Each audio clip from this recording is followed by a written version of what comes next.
Bom dia, boa tarde ou boa noite. Para você que me assiste do YouTube, boa noite, né? Essa mensagem está indo ao ar às 19 horas, né? Mas independente, né? Porque talvez você não vai, você também do YouTube talvez não vai estar me assistindo no horário. Então, bom dia, boa tarde ou boa noite. Depende da hora que você vai estar me assistindo, né? Então, hoje nós vamos fazer a leitura do capítulo 9 do livro de Esther. O capítulo 8 nós fizemos ontem, né? E falamos uma breve resumida, né, de todo o cenário que foi revertido, todo o cenário que era de morte, que era de angústia, tristeza, foi revertido, né, para o povo judeu, para Mardoqueu, para a rainha Esther. Todo o cenário que era angustiador foi revertido, tá bom? Só lendo um trecho do versículo 15 de ontem, tá? Do capítulo 8. Ora, saiu Mardoqueu da ausência do rei com veste régia, de púrpura roxa e linho branco, grande coroa de ouro e manto de linho e púrpura escarlate. A cidade de Susa exultava e se alegrava. Para os judeus tudo era felicidade, contentamento, júbilo e glória. Perceba, o povo estava debaixo de uma condenação de morte. Deus reverteu o cenário. Deus reverteu todo esse quadro. E tudo que era angústia, tristeza, medo, virou, né? Aqui diz no versículo... Deixa eu olhar aqui, calma aí. Versículo, cadê o versículo? Versículo 16. Para os judeus tudo era felicidade, contentamento, júbilo e glória, né? Então, como é que Deus reverte, tá vendo? Como é que Deus reverte assim, de um modo surpreendente, um cenário. Então, essa é a mensagem que o livro de Esther tem nos trazido, né? Que não importa como a gente esteja, não importa qual é o cenário que a gente se encontre, Deus tem tudo preparado, Deus tem o controle de tudo em suas poderosas mãos. Nada foge do controle do Senhor, nada, absolutamente nada. Então, que venhamos então praticar a nossa fé, que venhamos descansar nosso coração e confiar no Senhor, porque Ele tem o controle de tudo, não nós. Nós temos que fazer a nossa parte e Ele fará a dele, lembra? Vamos então à leitura do capítulo 9. Vamos lá, capítulo 9.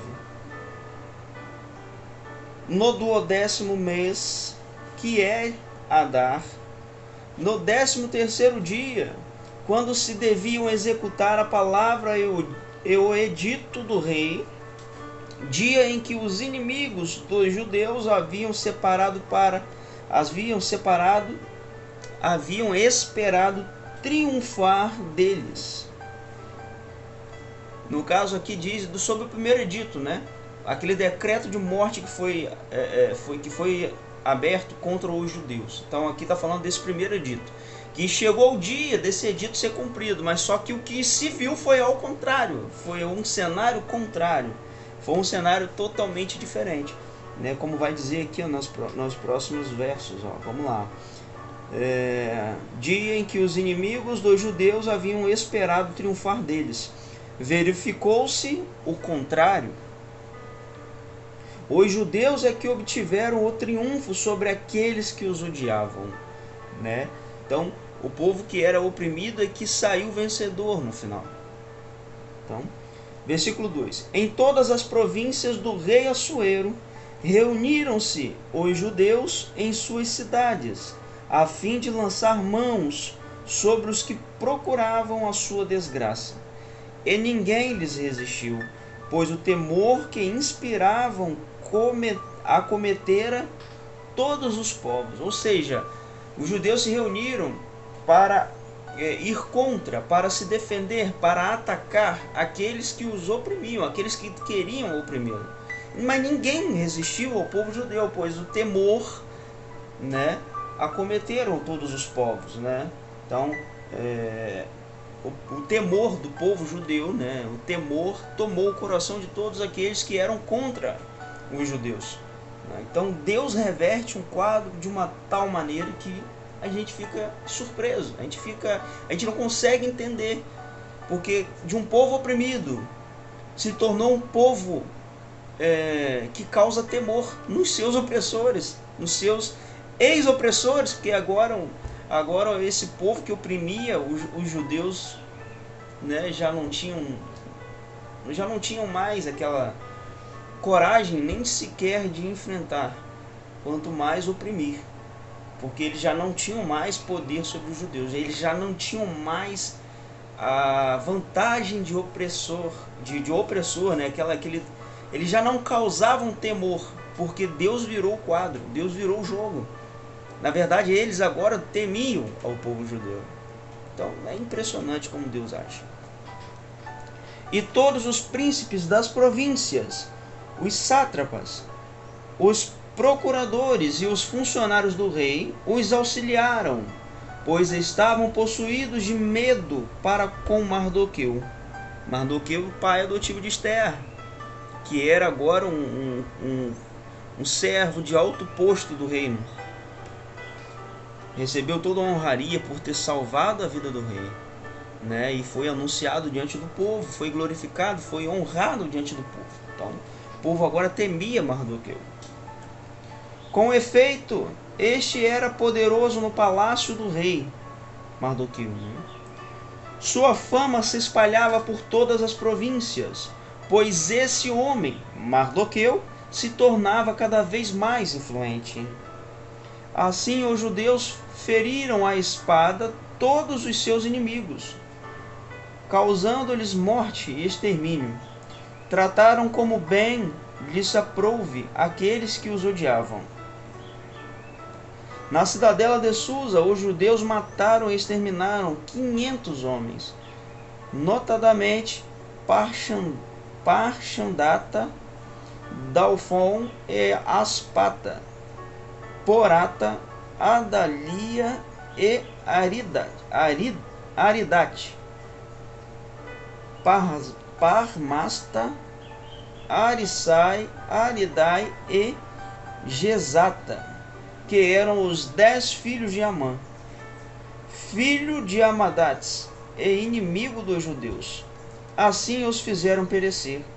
Todavia não estenderam a mão ao saque dos bens. Ou seja, o povo judeu combateu aqueles que queriam oprimi-los, aqueles que eram seus algozes, aqueles que eram seus opressores, foram exterminados pelo povo judeu. Então, de vítima, de oprimidos a vitoriosos. É simplesmente isso, né?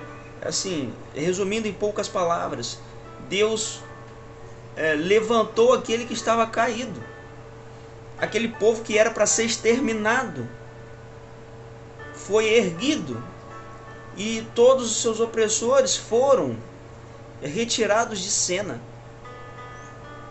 Então, por que você, eu, todos nós em algum momento queremos entregar os pontos, chutar o balde, jogar tudo para o alto, desistir de tudo? Para que isso, desistir de tudo?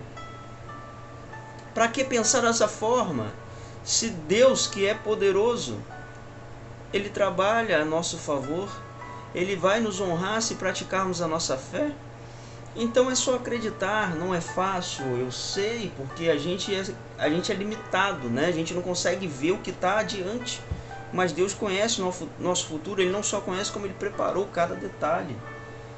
O Senhor, Ele tem em suas mãos o controle de todas as coisas. Então que venhamos nós praticar cada vez mais de forma fiel, íntegra e constante a nossa fé, porque Deus não está para brincadeira. Deus não é um Deus que falha. Ele sabe, Ele não erra. Ele sabe de tudo, Ele tem tudo em suas mãos. Deus não sabe errar. Já diz aí um famoso pregador da palavra, Tiago Brunet, fala muito disso. Deus não sabe errar. Deus não erra. Deus tem tudo em suas mãos. Deus tem controle de tudo em suas mãos. Tudo. Nada, nada, nada foge do controle dele. Nenhuma folha cai da árvore sem a permissão dele. Então, para que se desesperar? O porquê se desesperar se quando você sabe que aquele que criou o céu e a terra tem o controle da sua vida nas mãos dele? Por que se desesperar? Para que se desesperar? Para que se apavorar? Para que usar a tua boca para reclamar e murmurar constantemente, quando na verdade você deve usar a tua boca para orar, para rezar, para fazer orações, para professar sua fé, para glorificar o nome do Senhor? Não importa se você está em dificuldade, se você está passando por problemas ou não, sua boca tem que ser usada para glorificar ao Senhor, para louvar a Deus, para dar a Ele honras e glórias.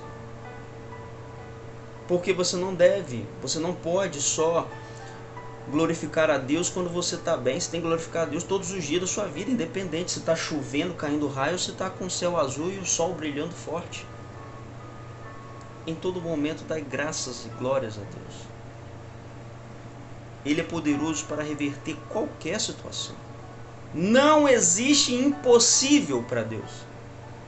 Não existe impossível para Deus. Estamos falando do mesmo Deus que abriu o Mar Vermelho. Vamos agora voltar para a leitura. Versículo 11. No mesmo dia chegou ao conhecimento do rei o número de mortos na cidade de Susa.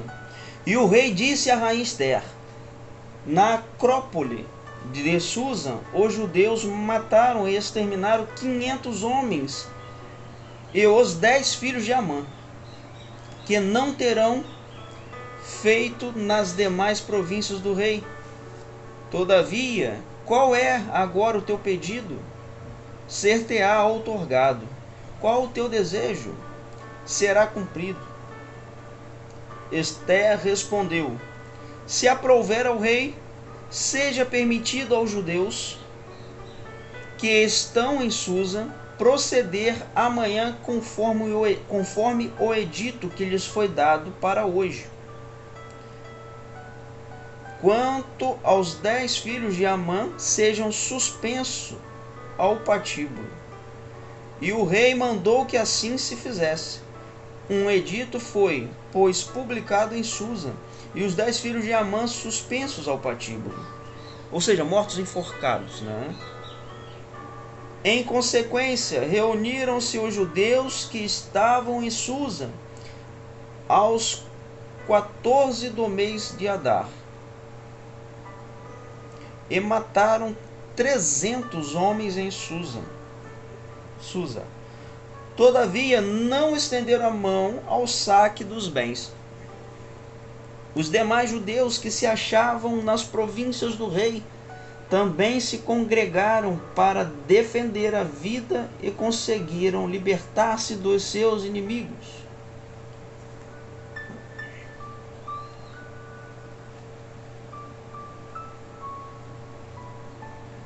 Mataram mesmo 75.000 daqueles que os odiavam. Todavia, não estenderam a mão ao saque dos bens. Aos 13 do mês de Adar, todavia não estenderam a mão ao saque dos bens. Aos 13 do mês de Adar. E aos 14 do mesmo repousaram, fazendo deste dia um dia de festim e alegria. Os judeus de Susa, porém, tendo se congregado para a luta aos 13 e 14, só repousaram no dia 15, dele fazendo um dia de festim e alegria. É por isso que os judeus dos campos, que moram em vilas não fortificadas, celebram como dia de festa com alegria e festim o 14º de Adar, dia em que uns aos outros enviam presentes. Aqueles, porém, que habitam as grandes cidades celebram como dia de festa, com alegria e de festim, também o 15º de Adar, dia em que uns aos outros enviam presentes. Aqui o povo judeu, né, o primeiro decreto do rei, que foi por intermédio de Amã, era o extermínio do povo judeu. E um decreto do rei selado com seu anel não podia ser revogado, né? Então, depois do pedido da rainha Esther, da descoberta de Amã, perdão, depois da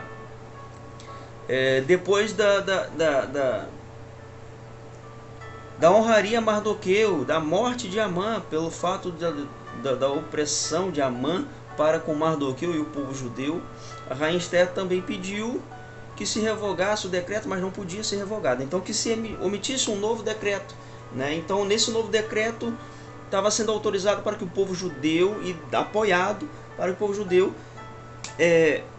lutasse para defender suas vidas, né? Então lutar contra os opressores, e eles ganharam fama, eles ganharam poder para isso.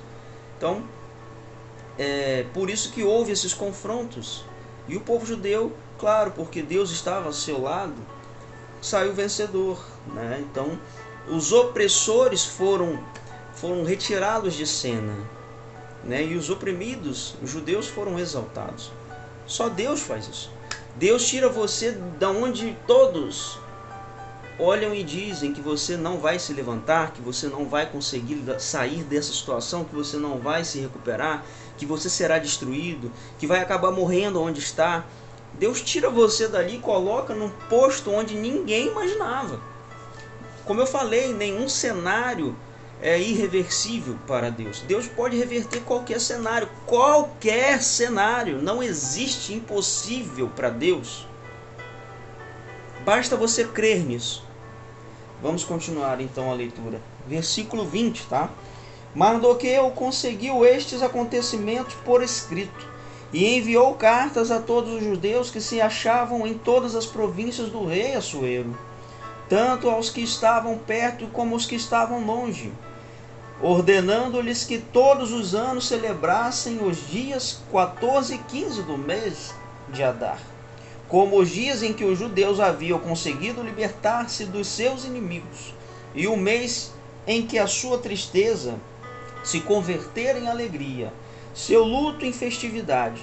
Celebrassem, pois, esses dias como festim e regozijo, enviando presentes uns aos outros e distribuindo dádivas aos indigentes. Ou seja, dia 14 e 15 do mês de Adar era dia de festividade, porque era o dia em que os judeus se libertaram, que eles venceram, né, os seus opressores. Então ficou marcado para ser dia de festividade, dia 14 e o dia 15 do mês de Adar. Versículo 23. Os judeus, por conseguinte, assumiram como praxe habitual o que já haviam começado a fazer e o que Mardoqueu lhes ordenara por escrito. Com efeito, Amã, filho de Amadax, o Agagita, inimigo de todos os judeus, conceberam o plano de exterminar os judeus. Por isto, lançara o pur, isto é, a sorte, a fim de os induzir em confusão e ruína. Quando, porém, a trama chegou ao conhecimento do rei, este prescreveu, juntamente com o edito, recaia sobre a sua cabeça o intento malvado que maquinou contra os judeus. Sejam eles, seus filhos, suspensos ao patíbulo. Foi por tal motivo que dominaram esses dias Purim, palavra derivada de pur. Assim, baseados no teor daquela carta, bem como naquilo que haviam visto e experimentado pessoalmente, determinaram os judeus e estabeleceram como lei irrevogável para si, para seus descendentes e para todos os que se lhes agradassem. celebrar todos os anos esses 2 dias, conforme o rito prescrito e na data fixada. Versículo 28. Esses dias deveriam ser conservados na memória e festejados, sem exceção, em todas as gerações, famílias, províncias e cidades, de modo que os dias de Purim nunca viessem a cair em desuso entre os judeus, nem viesse a se extinguir a sua recordação entre os pósteros, que não viesse cair no esquecimento, né, esses dias. Esses 2 dias, 14 e 15 do mês de Adar. A rainha, versículo 29, a rainha Esther, filha de Abiail, e o judeu Mardoqueu escreveram uma segunda vez, com toda a sua autoridade, a fim de corroborar a instituição dos Purim. A seguir, Mardoqueu expediu missivas a todos os judeus que se achavam nas 127 províncias do reino de Assuero. Eram palavras de fiel amizade, a fim de assegurar a celebração dos dias de Purim no tempo enviado, no tempo devido, conforme o judeu Mardoqueu e a rainha Esther tinham estabelecido e de acordo com o que eles mesmos haviam determinado, no tocante e jejuns e lamentações para si e seus descendentes. Assim, a prescrição de Esther confirmou a observância dos Purim, e isto foi consignado num livro. Foi tudo registrado, né? Então, a gente vê aqui a vitória dos judeus e o que foi estabelecido, a glória dos judeus, vamos dizer assim, todo o prestígio dos judeus foi estabelecido através de Mardoqueu, a rainha Esther, porque Deus os colocou em tal posição. Deus tirou-os da lama, vamos dizer assim, da lama de angústia, do mar de angústia, tristeza e medo, e os colocou numa posição de glória. Sim, de glória, né? Mardoqueu se tornou famoso, conhecido em toda a província e influente. Mardoqueu foi honrado pelo rei, colocado em um alto posto, com as mais altas e preciosas honrarias. E a autoridade foi lhe dada diante de toda a província, para toda a província. Então, Deus transformou a angústia em festa, alegria, júbilo e glória. Deus reverteu um quadro de morte para um quadro de vida e reino. Porque, querendo ou não, ele tendo glória e autoridade dada pelo rei, ele faz parte de toda a autoridade, Mardoqueu, né? de todo o corpo do reino. Até porque a sua filha adotiva, Esther, era rainha. Deus começou toda essa mudança de cenário colocando Esther como rainha. Olha como é que Deus já começa a mudar. Deus não tá para brincadeira. Deus já começou mudando a história do povo judeu, colocando Esther como rainha. Não, ele não começou fazendo uma mudança pequena. Ele não começou fazendo uma mudança pequena. Não. Ele já começou colocando alguém como rei, já começou colocando alguém numa posição de reinado. Para a vitória do povo judeu, Deus não, eu vou botar uma pessoa ali para poder ter uma influenciazinha no reino. Não, ele já colocou como rainha. Ele já colocou uma pessoa lá com uma coroa na cabeça. Deus não tá para brincadeira. Se Deus disse que vai fazer, ele vai fazer. Se Deus não disse, é porque ele não quer que você saiba ainda, mas ele está preparando tudo. Porque se ele tiver que colocar uma coroa na sua cabeça, ele vai colocar. Se ele tiver que colocar alguém em um posto de rei ou rainha para tirar você de onde está, ele vai colocar. Se Deus tiver que colocar alguém numa posição de autoridade, alguém que você nem sequer conheça, mas que no caminho vai conhecer, e essa pessoa vai te tirar da lama, te colocar no alto, ele vai fazer. Deus sabe como fazer. Deus sabe, escuta, presta atenção. Deus sabe como fazer. Você não sabe nem o que vai acontecer daqui a 1 hora. Deus já tem tudo preparado para o seu futuro. Por que que ele tem tudo preparado para o seu futuro? Porque foi ele que preparou. Então Deus é perfeito, não é? Ele é perfeito? Sim, ele é perfeito. Então se ele já preparou o teu futuro, você acha que ele vai querer te preparar um futuro de desgraça? Ou um futuro próspero? Tem duas vias.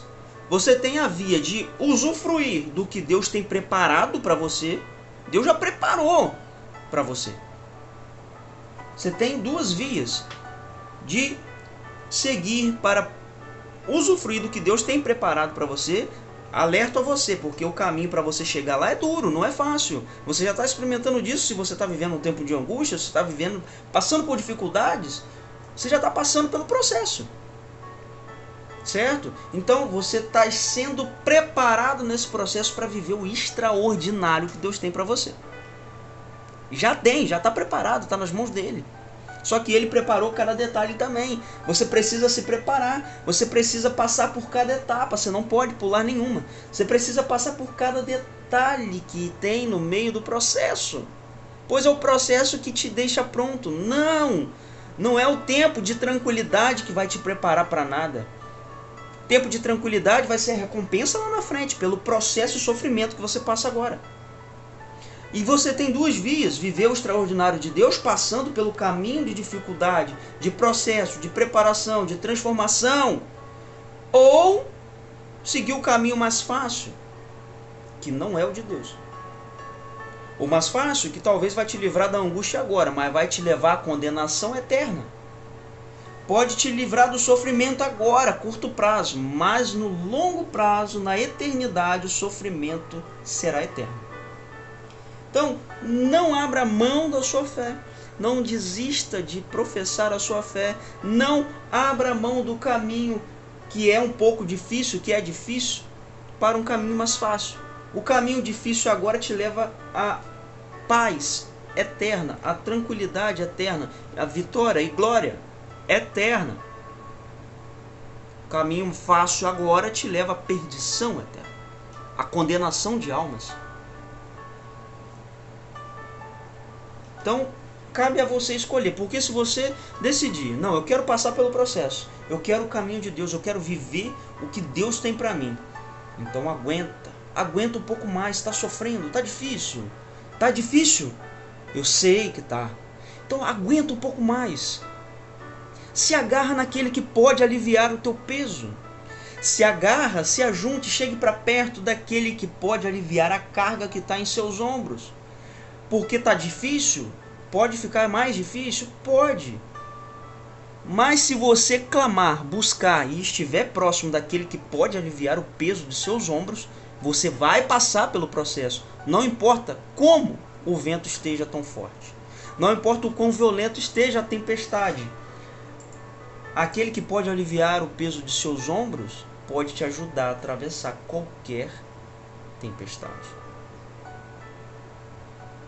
Então entenda que não importa qual a dificuldade do seu caminho, se você juntar, se você se aproximar, se você clamar, se você buscar pelo nosso Criador, aquele que tudo pode, que criou o céu e a terra e tudo que existe aqui nesse mundo, a natureza, que criou todas as dádivas naturais,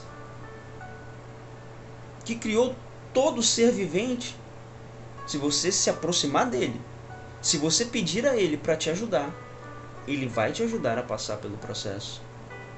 Eu não estou dizendo que você vai ser imune aos sofrimentos. Não, você vai passar por eles, porém de forma mais leve.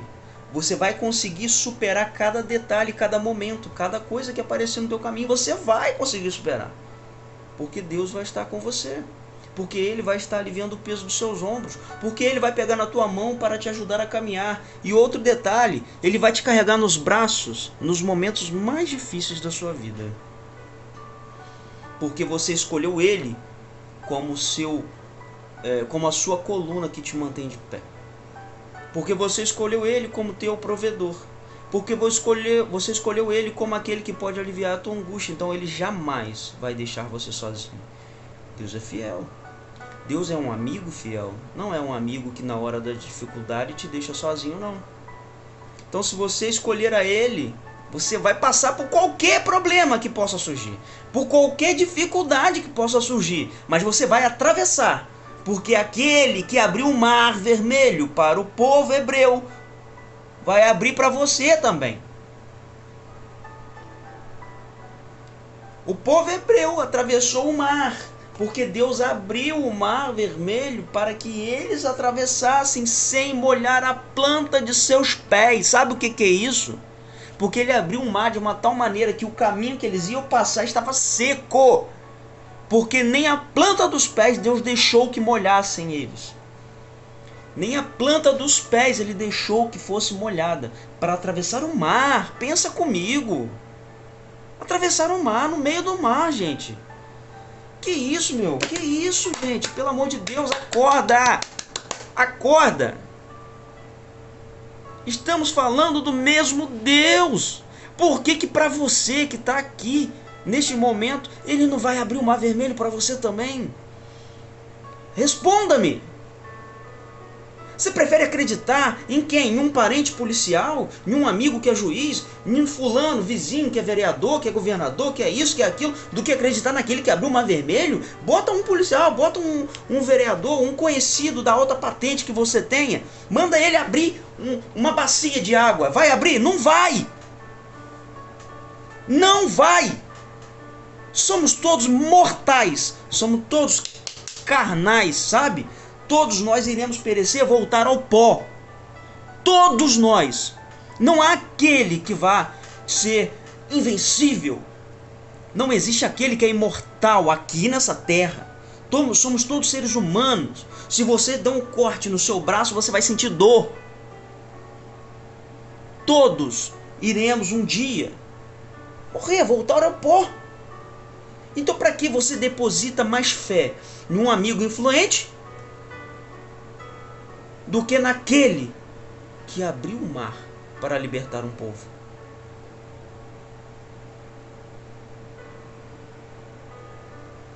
É isso.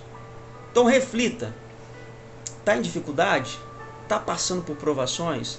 Alegre-se. Paulo, alegre-se? Como assim? Sim, alegre-se. Porque se você está nesse caminho, se você está passando por provações nesse momento, é porque você está no caminho da vitória. Você já viu alguém vencer sem ter passado por luta? Você já viu alguém se formar na faculdade sem fazer nenhuma prova?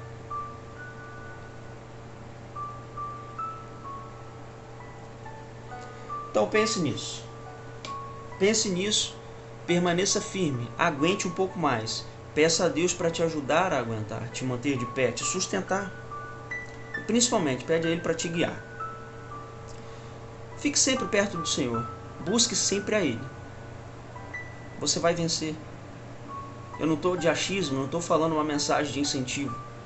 Eu não estou aqui para poder falar para você uma mensagem de autoajuda. Estou falando para você a verdade. Aquele que acredita em Deus, aquele que faz as coisas, aquele que faz de tudo para estar próximo de Deus, aquele que faz a sua parte e confia no Senhor para fazer o impossível, não tem como não vencer. Não tem como não vencer, vai vencer, poxa.